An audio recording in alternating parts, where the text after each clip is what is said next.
is Nikki Landerkin, and I am a lifetime resident of Martinsburg, West Virginia, Berkeley County. However, through research, I've discovered that almost all of my lines come from or came to Jefferson County, West Virginia. I began researching when I was just new to genealogy. My cousin had started researching our Basie line, and he had found a lot of names, but had absolutely no records.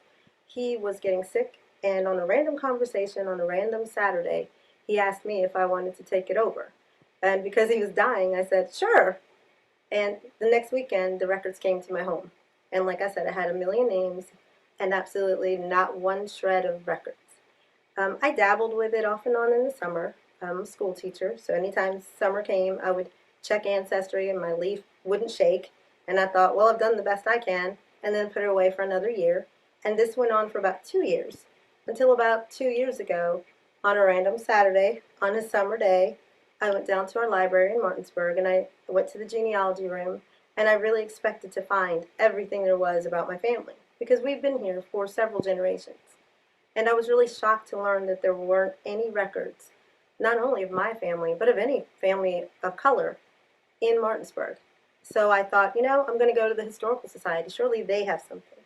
And the people there are wonderful. And they had one record at that time, and that was a barbecue of an off branch of my own family from 1998. And the year was 2014. So they didn't have any records at all. My family's own businesses, there are no pictures of those businesses. There are no pictures of my family members. They are like dust in the wind. And someone made a comment to me that I would never be able to find anything on them because we were black. And I got angry, and I got determined, and I made it a goal to make sure that I could compile as much as I could. And I did. I used online records and hard copy records, but after a while I went cold. I hit a brick wall. I couldn't find anything else. So I turned to DNA.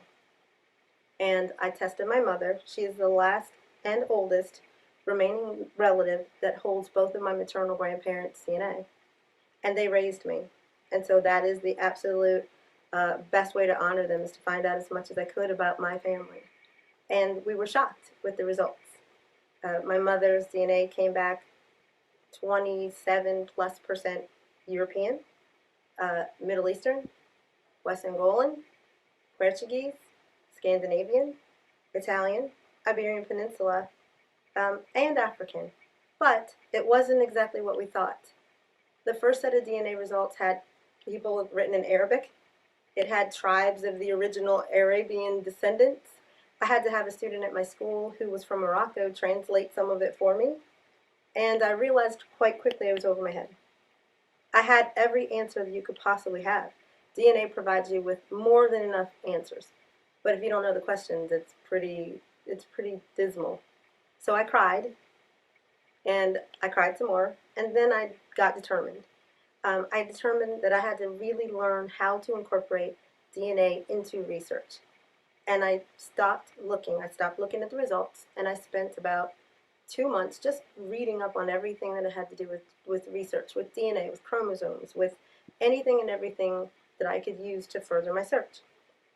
At the same time, I had my male cousin tested for one of our lines, our Basie line, and it provided me with 954 ancestors, all of whom had nowhere near Martinsburg, West Virginia.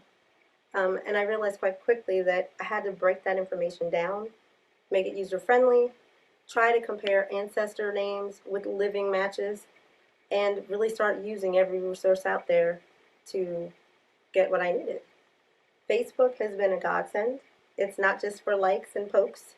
I've met people on groups. There are tons of genealogy groups and historical society groups for people like me who are new to it and who want to talk to other people, but there aren't anyone in your area. There's no one around you to help you. And so through those groups, I was able to become educated about what I need to do. No question is too stupid, and they never make you feel stupid. You may ask the same question more than once, and that's fine. And through that, I met the cousins, my sticker cousins, Dr. Shelley Murphy, Joyce Ann Gray, Monique Crippen Hopkins, and they are amazing. And I love them to death. They intimidate me because they know so much.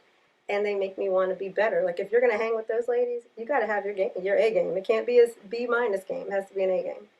And so they, whether they know it or not, because they really have inspired me to know more and do more and become more proactive. I was afraid to talk to people, especially when I have white DNA, especially when you have local family white DNA. I was afraid to have those courageous conversations and say, I am your relative and I can prove it. But listening to their stories and listening to their pep talks and their guidance, they helped me. Um, and so, with all of that, I'm able to now start with my great grandparents and work my way back. I'm still working on it because all of this is relatively new and you learn something new every day.